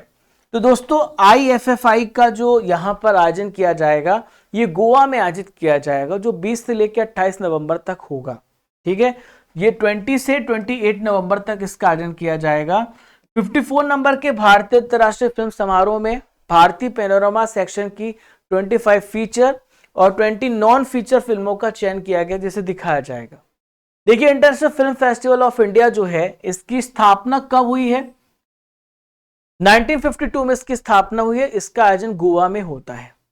Next है, WHO ने अपनी टीबी सलाहकार समूह में सदस्य के रूप में किसे अपॉइंट किया है? Who has been appointed as a member in TB advisory group? तो दोस्तों यहां पर सारंग देव इसका राइट आंसर है।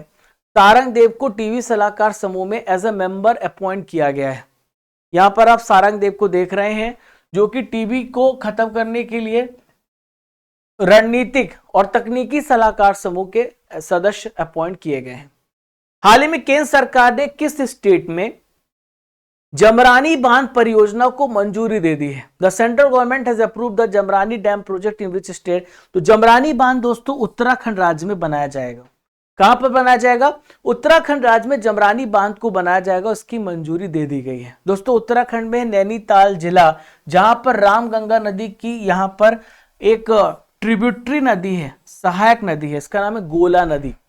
तो गोला नदी पर जमरानी गांव है, वहां पर एक बांध का निर्माण किया जा रहा है जिसका नाम जमरानी बांध परियोजना रखा गया है और इसका इस्तेमाल उत्तर प्रदेश और उत्तराखंड दोनों को यहां पर सिंचाई की सुविधा, बिजली की सुविधा और पेयजल की सुविधा यहां से प्रदान की जाएगी।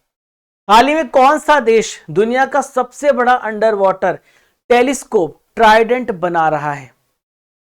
Which country is building world largest under water telescope Trident? तो दोस्तों ऐसा काम चाइना ने किया है और दुनिया का सबसे बड़ा अंडर वाटर टेलीस्कोप ट्राइडेंट बना रहा है।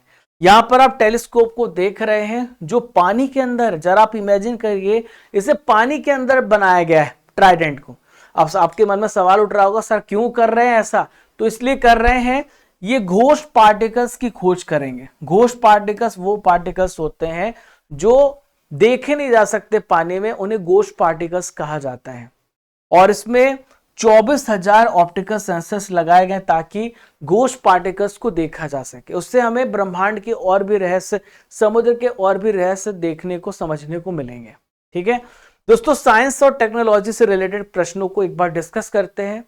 अगर आपसे पूछा जाए कि अर्ली वार्निंग अर्थक्वेक सिस्टम जो है भारत में पहले से पता चल जाए कि भूकंप आने वाला है, ये किसने सिस्टम लॉन्च किया है? तो गूगल ने लॉन्च किया है। किसने लॉन्च किया है? गूगल ने।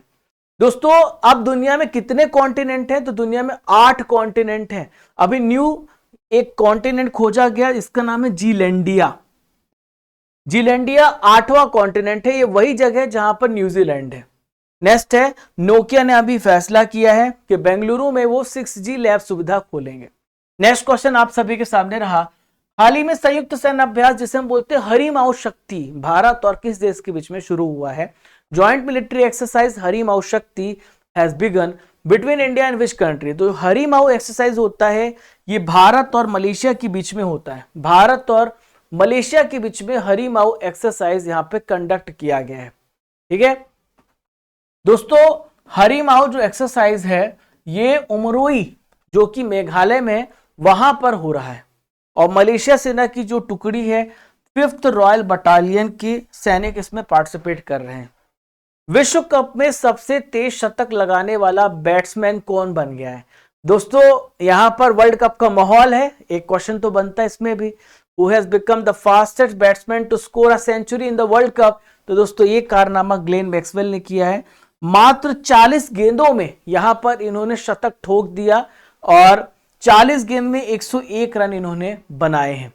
दोस्तों यहां पर ये मैच नीदरलैंड के खिलाफ था जिसमें ऑस्ट्रेलिया ने 309 रन से जीत करके एक वर्ल्ड रिकॉर्ड बनाया है। ठीक है, नेक्स्ट यहां पर अगर हम बात करें स्पोर्ट्स करंट अफेयर्स की, तो यहां पर अबू धाबी मास्टर्स 2023 को किसने जीता? उन्नति हुड्डा ने जीता है। उन्नति हुड्डा आपको नाम याद रखना है। ठीक है, नेक्स्ट है, चौथा एशियाई पैरा गेम्स 2023 का आयोजन कहां पर हुआ है? चीन में हुआ है, हांगझो में हुआ है। नेक्स्ट यहां पर हम बात करते हैं क्वेश्चन नंबर 42 की, घड़ी निर्माता राडो की ग्लोबल ब्रांड एम्बेसडर किससे बनाया गया है? Who has become the global brand ambassador of watch Rado? तो दोस्तों वॉच मेकर एक यहां पर बहुत बड़ी कंपनी है, बहुत महंगी कंपनी है, 1-1 करोड़ की इनकी वॉचेस आती। कैटरीना कैफ इसकी राडो की यहां पर ब्रांड एम्बेसडर बनाई गई हैं और राडो स्विट्जरलैंड की एक बहुत फेमस घड़ी कंपनी है। दोस्तों 1917 में 1917 में इस कंपनी की स्थापना की गई थी। अगला प्रश्न आप सभी के सामने रहा, लॉस एंजलिस 2028 में कौन सा खेल शामिल हुआ है? Which sport has been included in Los Angeles 2028? तो लॉस एंजलिस में 2028 में यहां पर क्रिकेट को शामिल किया गया है। तो आप 2028 का जब ओलंपिक होगा तब आप क्रिकेट को देखेंगे। देखिए 2024 में जो ओलंपिक होने वाला है अगले वर्ष फ्रांस में पेरिस में होगा, 2028 में अमेरिका में होगा, ठीक है, लॉस एंजलिस में होगा। 2032 में जो ओलंपिक होगा वो ऑस्ट्रेलिया में होगा और 2036 का ओलंपिक भारत को मिल सकता है, अभी कंफर्म नहीं है। मुंबई में मीटिंग चल रही है और हो सकता है कि भारत को इसमें डिक्लेयर कर दिया जाए। अच्छा, बात आती है कि केवल क्रिकेट को बस शामिल किया, नहीं, इसमें 5 नए खेलों को शामिल किया है। तो 5 नए खेल कौन से हैं? T20 क्रिकेट है, बेसबॉल है, फ्लैग फुटबॉल है, स्क्वैश है, लैक्रोस है। तो टोटल 5 गेम्स को इसमें शामिल किया गया है और यहां पर जो आईओसी के अध्यक्ष हैं वो है थॉमस बाख। थॉमस बाख है जिन्होंने अभी यहां पर फैसला किया। बात कर लेते दोस्तों यहां पे आईओसी की, जिसे हम बोलते हैं इंटरनेशनल ओलंपिक कमेटी। तो इंटरनेशनल ओलंपिक कमेटी एक प्रकार से नॉन गवर्नमेंट स्पोर्ट ऑर्गेनाइजेशन है जो कि ओलंपिक खेलों के आयोजन करने का काम करती है और इसका हेडक्वार्टर कहां पर है? लॉजेन, स्विट्जरलैंड में इसका हेडक्वार्टर है। अगला प्रश्न देखते हैं, भारत का 15 नंबर का नवरत्न केंद्रीय सार्वजनिक क्षेत्र यानी सीपीएसई कौन बना है? Which has become the 15th new central public centre enterprise CPSE. तो दोस्तों 15 नंबर का आपको याद रखना है। वैसे तो अब टोटल 16 नवरत्न कंपनी हो गई हैं, तो 15 नंबर का नवरत्न यहां पर इरकॉन है और 16 नंबर का राइट्स लिमिटेड है। तो अगर भारत में कितनी नवरत्न है? 16। भारत में कितनी महारत्न है? 13। ठीक है, तो यहां पर 15 नंबर का इरकॉन बना है। तो इरकॉन का फुल फॉर्म होता है इंडियन रेलवे कंस्ट्रक्शन लिमिटेड। तो ये काम क्या करता है? तो ये भारत में रेलवे की मदद करता है। यहाँ पर राजमार्ग, जो एक्स्ट्रा हाई टेंशन सबस्टेशन होते हैं, उन सभी का निर्माण करने का काम क्या होता है? इरकॉन का होता है। ठीक है, इरकॉन का एस्टेब्लिशमेंट 1976 में हुआ था और इसका हेडक्वार्टर कहां पर है? न्यू दिल्ली में। योगेश कुमार मिश्र यहाँ के चेयरमैन है। अब दोस्तों बात कर लेते हैं राइट्स की।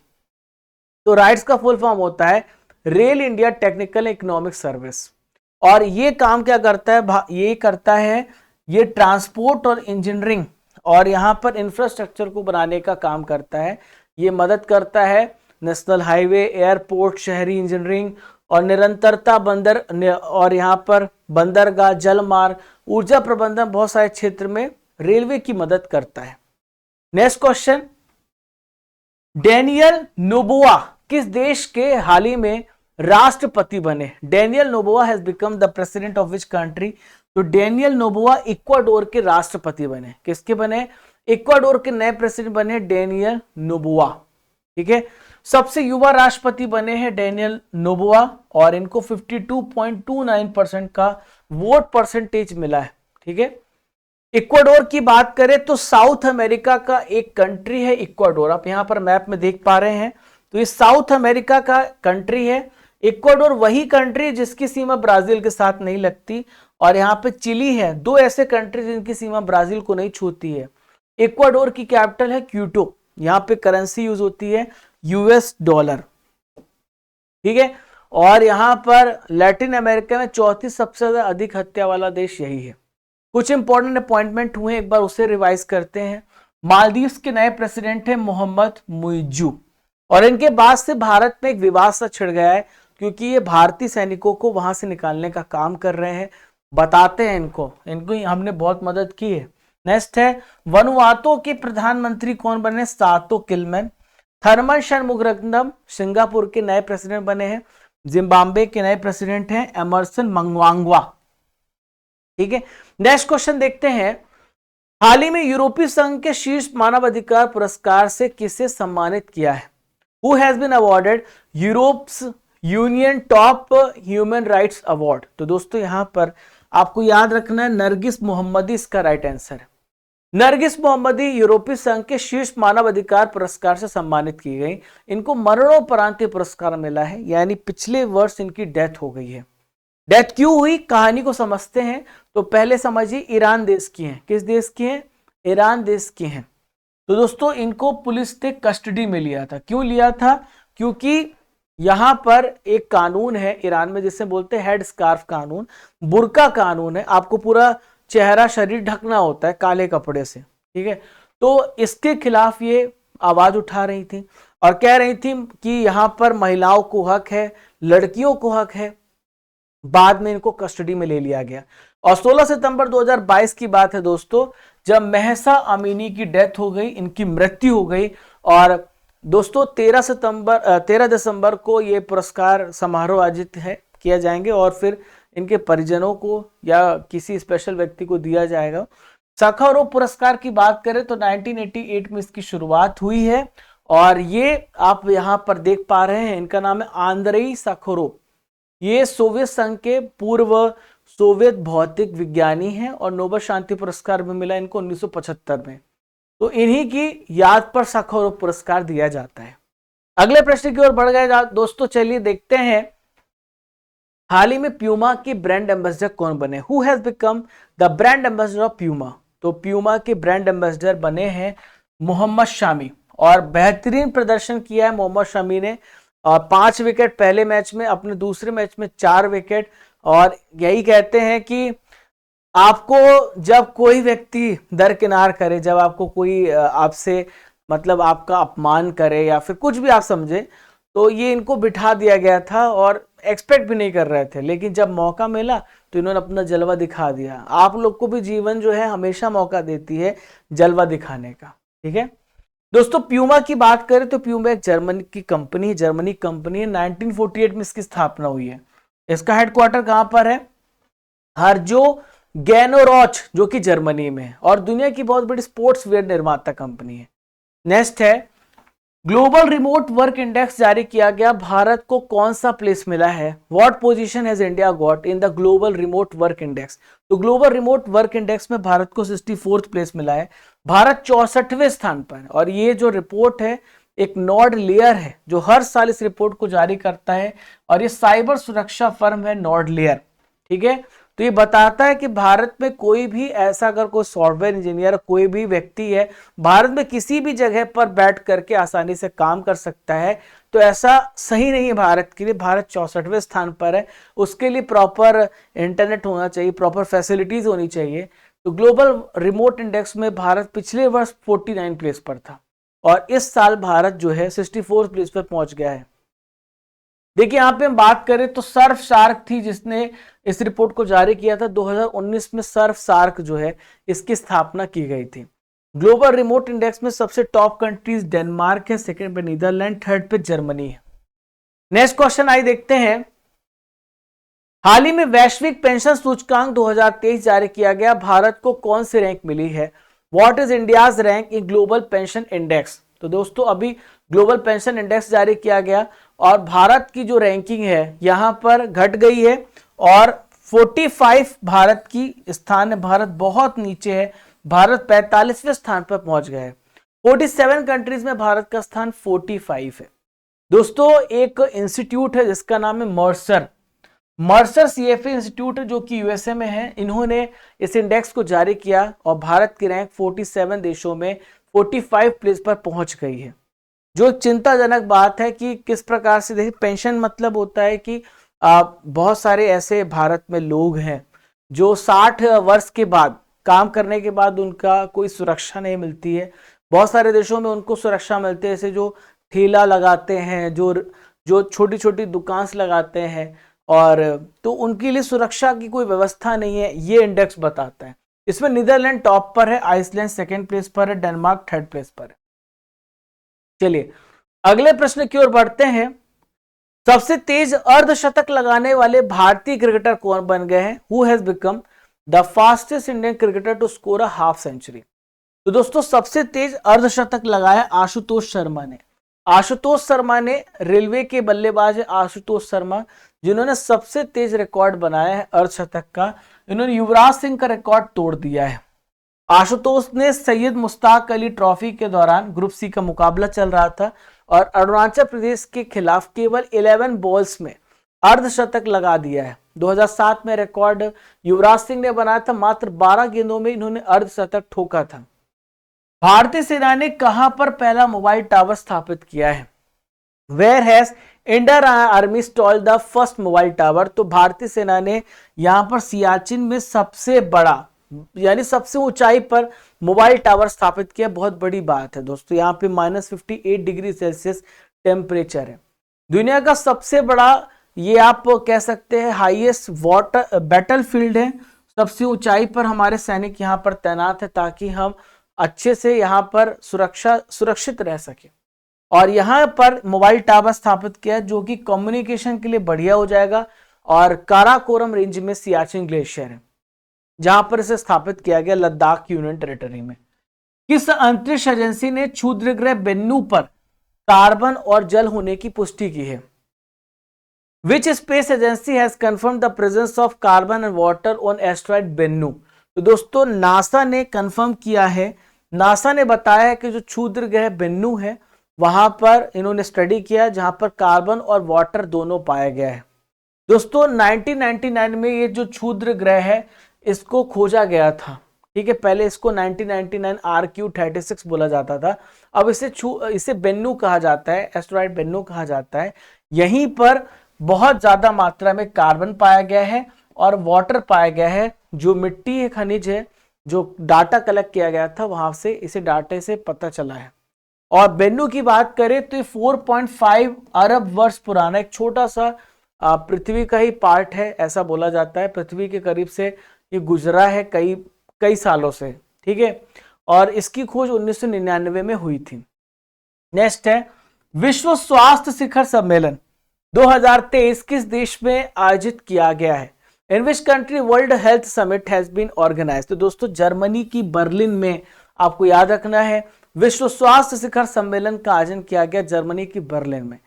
ये 15 अक्टूबर से लेकर 17 अक्टूबर तक आयोजित किया गया और इसका विषय है a defining year for global health action. दोस्तों बहुत सारे सम्मेलन आयोजित किए गए 2023 में, एक बार उसे रिवाइज करते हैं। G20 शिखर सम्मेलन कहां पर आयोजित हुआ? न्यू दिल्ली, इंडिया में। ग्लोबल इंडिया AI सम्मेलन कहां पर हुआ? भारत में हुआ है। ब्रिक्स शिखर सम्मेलन इस बार साउथ अफ्रीका में हुआ है और न्यू दिल्ली में हुआ है ग्लोबल बुद्धिस्ट समिट। G7 शिखर सम्मेलन कहां पर हुआ है? जापान में हुआ है। राष्ट्रीय युवा सम्मेलन कहां पर हुआ? न्यू दिल्ली में। त्रिअन्न सम्मेलन ग्लोबल मिलेट्स न्यू दिल्ली में। और अखिल भारतीय पीठासीन अधिकारी सम्मेलन जयपुर राजस्थान में हुआ है। हाल ही में ऑपरेशन चक्र किसके द्वारा चलाया गया? Who has recently run operation चक्र? तो ऑपरेशन चक्र को CBI के द्वारा लॉन्च किया गया। किसके द्वारा? CBI ने ऑपरेशन चक्र स्टार्ट किया था जिसमें अलग अलग जगहों पर छापेमारी का काम किया गया। बहुत सारी जगहों पर छापा मारा गया, ऐसे 76 प्लेस पर छापा मारा गया। और जो बहुत सारे ऐसे संस्थान हैं जो क्या करते हैं कि पैसे मतलब वित्तीय अपराध कर रहे हैं या तो दूसरे देशों से गलत तरीके से पैसे ला रहे हैं और देश को नहीं बता रहे हैं और गलत तरीके से पैसे को इकट्ठा कर रहे हैं, वहां पे छापेमारी का काम किया गया है। दोस्तों CBI की बात करें तो 1963 में CBI की स्थापना हुई है और यहां पर न्यू दिल्ली में इसका हेडक्वार्टर है और प्रवीण सूद यहां पर इसके निदेशक है। राजस्थान में कितने नए जिलों की घोषणा की गई? How many new district have been announced in Rajasthan? तो दोस्तों राजस्थान में 3 और नए जिले बन गए हैं। अब यहां पर जिलों की संख्या 53 हो गई है। कुछ ही दिन पहले मैंने आपको बताया था यहां पर 19 नए जिले बनाए गए थे, तब जिलों की संख्या 50 हो गई थी और संभाग 10 हो गए थे, लेकिन अब यहां पर 53 डिस्ट्रिक्ट हो गए हैं। ये जो 3 नए जिले हैं ये मालपुरा, सुजानगढ़ और कुचामन, तो टोटल 3 नए डिस्ट्रिक्ट हैं और 10 संभाग हो गए। राजस्थान क्षेत्रफल की दृष्टि से भारत का सबसे बड़ा राज्य है और राजस्थान की सीमा यहां पर पाकिस्तान की इंटरनेशनल बाउंड्री से लगती है। पंजाब राज्य है, दूसरा हरियाणा है और तीसरा मध्य प्रदेश है और चौथा गुजरात है। ठीक है, राजस्थान के CM यहां पर अशोक गहलोत और कलराज मिश्रा यहां के गवर्नर हैं। नेक्स्ट, विधानसभा सीटें 200 हैं, राज्यसभा सीटें 10 हैं। और लोकसभा सीटें यहाँ पे 25 है। भारतीय वायुसेना दिवस कब मनाया जाता है? When is Indian Air Force Day celebrated? तो दोस्तों हर साल 8 अक्टूबर को इंडियन एयर फोर्स डे मनाया जाता है, 8 अक्टूबर को। ठीक है, क्यों मनाया जाता है? क्योंकि 8 अक्टूबर 1932 को क्या हुआ था, जो यूनाइटेड किंगडम की रॉयल एयर फोर्स थी उसके साथ मिलकर के एक सहायक टुकड़ी के रूप में भारतीय सेना की स्थापना हुई। बाद में 1950 में इसका नेशनलाइजेशन हुआ, आपको पता है, और फिर भारतीय वायुसेना बनाई गई। Indian air force IAF air power beyond boundary इसकी थीम है। भारतीय वायुसेना का हेडक्वार्टर न्यू दिल्ली में है और इसके जो वर्तमान CDS है अनिल चौहान सेकंड नंबर के हैं। एयर चीफ मार्शल विवेक राम चौधरी वायुसेना अध्यक्ष हैं। चलिए नेक्स्ट क्वेश्चन देखते हैं। गंगा डॉल्फिन को किस राज्य का जलीय जीव घोषित किया गया है? Ganges dolphin has been declared an aquatic animal of which state? तो दोस्तों इसका राइट आंसर हो जाएगा यूपी। उत्तर प्रदेश राज्य का जो स्टेट आप कह सकते एक्वेटिक एनिमल जलीय जीव वो है डॉल्फिन। बहुत ही सुंदर, बहुत ही आकर्षक जीव है और इसका कंजर्वेशन करना बहुत जरूरी है, क्योंकि IUCN ने इसको यहां पर IUCN ने क्या किया है, IUCN ने क्या किया दोस्तों, इसको संकटग्रस्त घोषित किया है। देखिए उत्तर प्रदेश के चीफ मिनिस्टर कौन है? योगी आदित्यनाथ जी हैं और गंगा डॉल्फिन को कहा जाता है साइंटिफिक में प्लेटनिस्टा गैंगेटिका। ठीक है, भारत के कई यहां पर नदियों में पाई जाती है, मुख्यतः गंगा में पाई जाती है। इसके अलावा यमुना, चंबल, घाघरा, राप्ती यहां पर ये पाई जाती हैं। नेक्स्ट है, भारत ने इजराइल हमास संघर्ष क्षेत्र से भारतीय नागरिकों को निकालने के लिए कौन सा ऑपरेशन चलाया है? Which operation has India launched to evacuate Indian national from Israel Hamas conflict zone? तो दोस्तों ये है अजय, ऑपरेशन अजय चलाया गया था ताकि वहां से उन भारतीयों को निकाला जा सके। और इजराइल और हमास के बीच में संघर्ष चालू हुआ जिसमें अब तक 10,000 व्यक्तियों की मौत हो गई है और ऑपरेशन अजय लॉन्च किया गया ताकि उन भारतीय नागरिकों को सेफली भारत लाया जा सके, वापस लाया जा सके। यहां पर operation sword of iron start किया है इजराइल ने हमास के खिलाफ। ठीक है, और ऑपरेशन अल अक्सा फ्लड हमास ने स्टार्ट किया था, उसी के खिलाफ operation sword of iron start किया गया। ऑपरेशन कावेरी स्टार्ट किया गया था सूडान में जितने भी फंसे भारतीय नागरिक थे उनको निकालने के लिए। ऑपरेशन दोस्त स्टार्ट किया गया था, जो भूकंप प्रभावित क्षेत्र है, तुर्की और सीरिया में भूकंप आया था, लगभग 50,000 लोगों की मौत हुई थी, तो वहां पर उनको बचाने के लिए भारत सरकार ने स्टार्ट किया था। 141 नंबर के अंतरराष्ट्रीय ओलंपिक समिति IOC का जो सत्र है उसका उद्घाटन कहां पर किया जाएगा? तो इसका उद्घाटन मुंबई में किया जा चुका है, मुंबई में ये सेशन चल रहा है। 14 अक्टूबर 2023 को IOC सत्र का उद्घाटन किया गया और बहुत सारे बड़े बड़े निर्णय यहां पर लिए जाने हैं। IOC के जो वर्तमान चेयरमैन है ये है थॉमस बाक। ये IOC के अन्य मेंबर्स के साथ यहां पर सत्र में पार्टिसिपेट कर रहे हैं। दोस्तों यहां पर भारत जो है दूसरी बार इसकी मेजबानी कर रहा है IOC की। नेक्स्ट यहां पर हम बात करते हैं प्रो कबड्डी लीग की नीलामी में सबसे महंगे खिलाड़ी कौन बने? Who has become the most expensive player in the pro kabaddi league auction? तो देखिए यहां पर पवन सहरावत इसका राइट आंसर है। पवन सहरावत सबसे ज्यादा महंगे खिलाड़ी बने हैं और तेलुगु टाइटंस ने इनको 2.60 करोड़ रुपए में अपने साथ जोड़ लिया है। सबसे महंगे खिलाड़ी बनकर के उभरे हैं पवन सहरावत।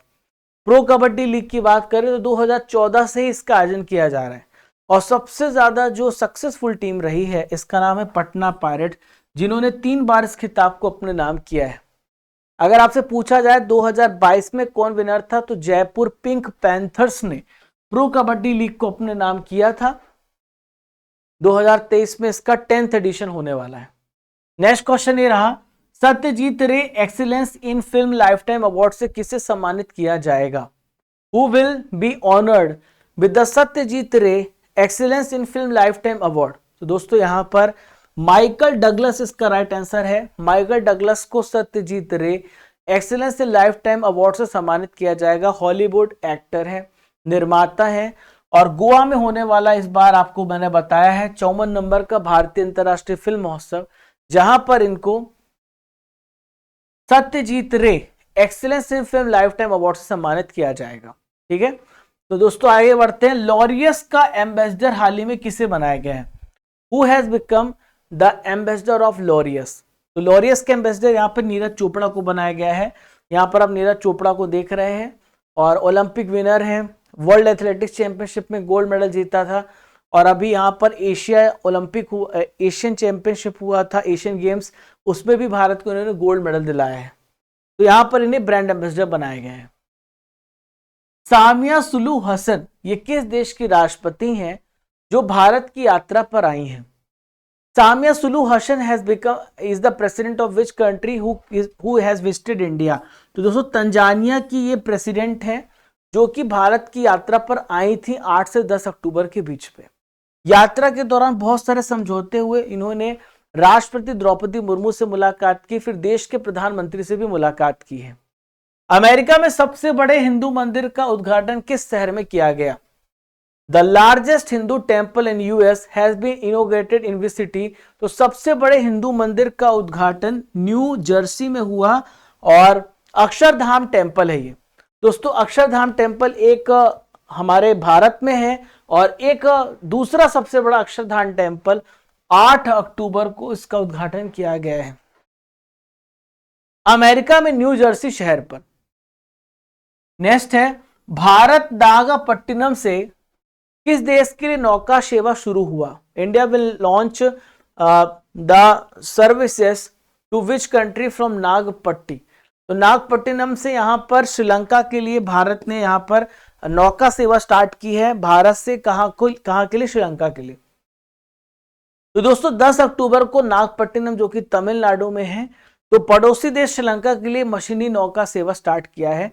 30 मिनट में आप श्रीलंका के बंदरगाह में पहुंच जाएंगे। इसका नाम है कनकिंसन थ्रूरई। ठीक है, इसे 3 करोड़ रुपए की लागत से बनाया गया। नोकिया ने 6G लैब सुविधा किस शहर में अभी खोली है? Nokia has open 6G lab facility in which city?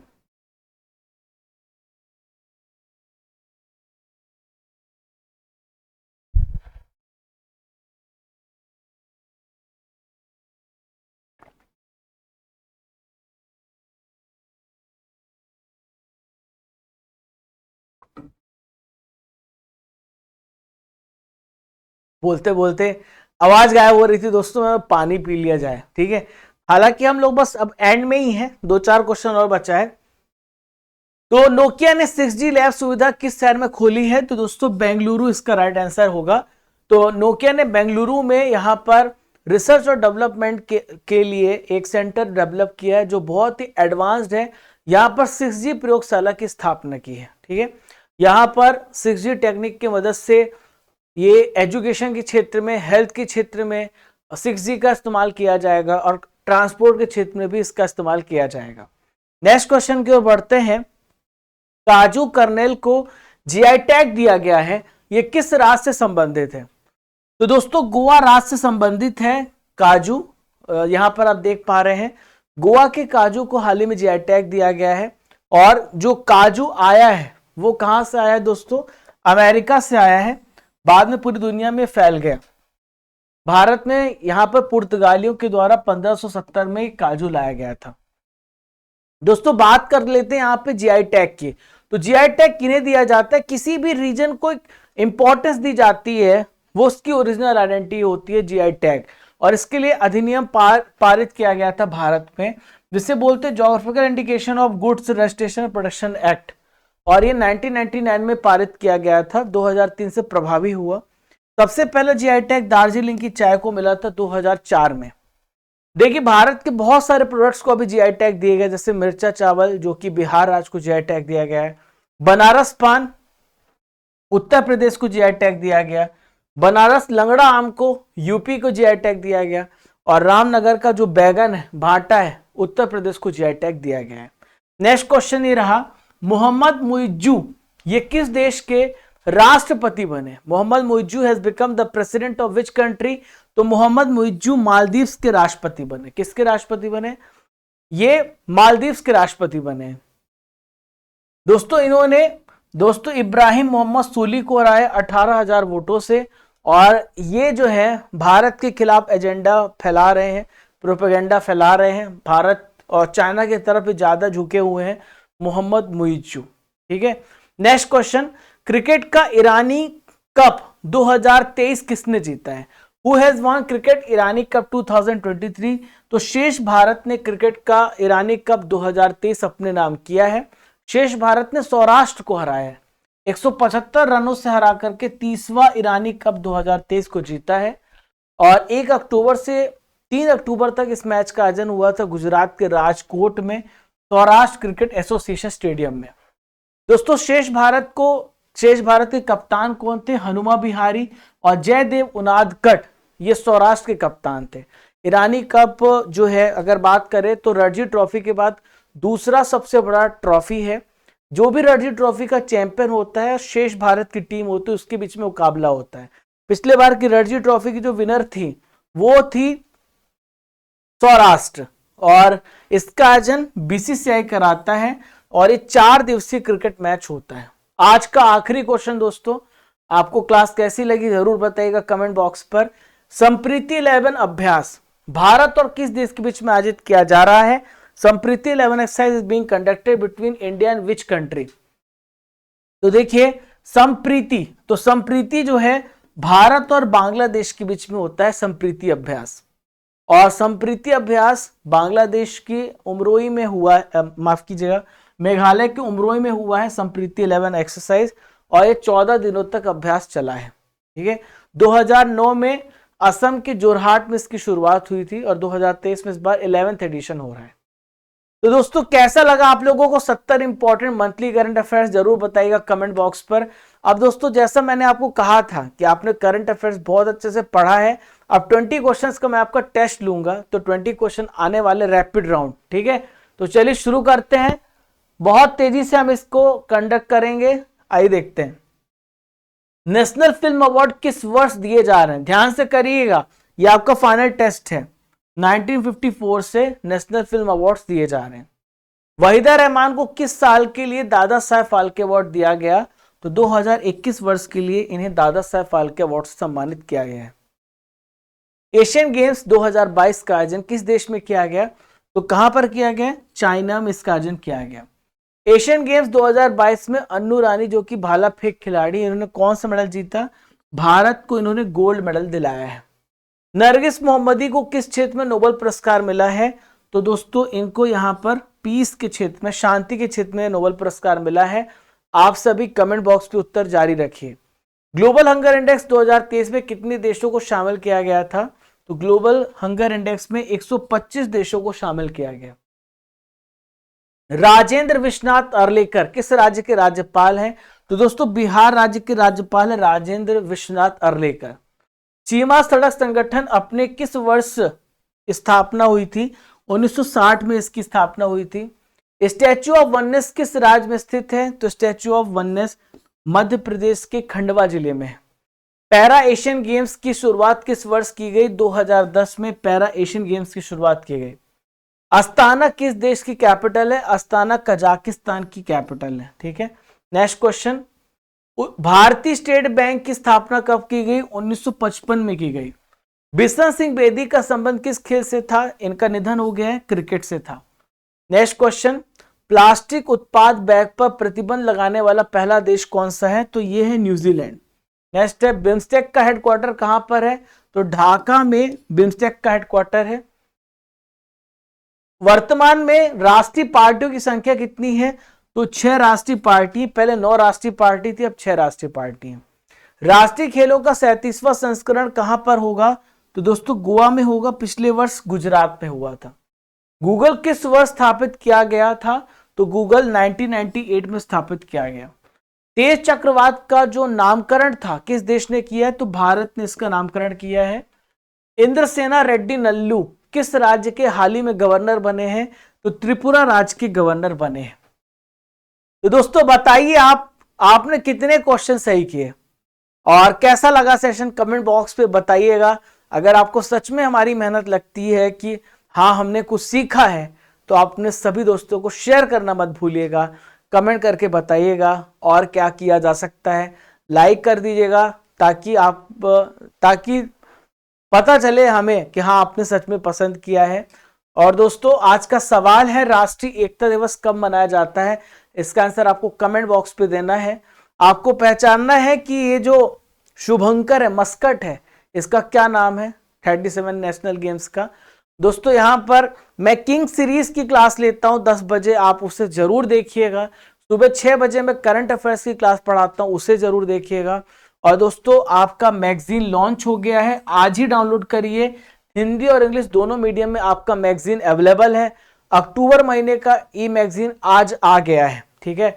सितंबर का आपने अगर नहीं डाउनलोड किया तो उस महीने का भी डाउनलोड कर सकते हैं। दोनों इस प्रकार से हिंदी और इंग्लिश दोनों आप देख पा रहे हैं किस तरीके से हमने इसका एक सैंपल आप देख रहे हैं। National news, international, scientist, sport awards, plan, project, committees, ये सब कुछ हमने पढ़ाया है, ठीक है।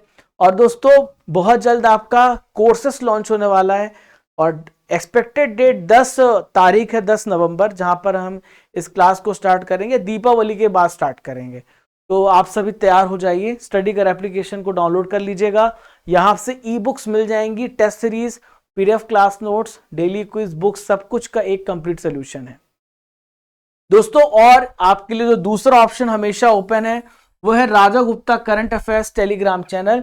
इन सभी सोशल मीडिया की लिंक्स आपको डिस्क्रिप्शन बॉक्स में दी गई है और कमेंट बॉक्स पे पिन की गई है। आप मुझे इंस्टाग्राम में फॉलो कर सकते हैं, राजा गुप्ता _ऑफिशियल, और यहाँ पर ट्विटर का भी आपको हैंडल दिया गया है। आप मुझे व्हाट्सएप में फॉलो कर सकते हैं ताकि आपको इंपॉर्टेंट अपडेट्स मिलते रहें। तो दोस्तों कैसा लगा सेशन जरूर लिखिएगा। अब चलने का समय हो गया है, मिलते हैं अगले इंपॉर्टेंट सेशन के लिए। सब्सक्राइब कर दीजिएगा, घंटी वाला बटन दबा दीजिएगा ताकि आपको हर एक नोटिफिकेशन सबसे पहले मिले। थैंक यू फ्रेंड्स, जब तक तोड़ेंगे नहीं तब तक छोड़ेंगे नहीं। जय हिंद, जय भारत।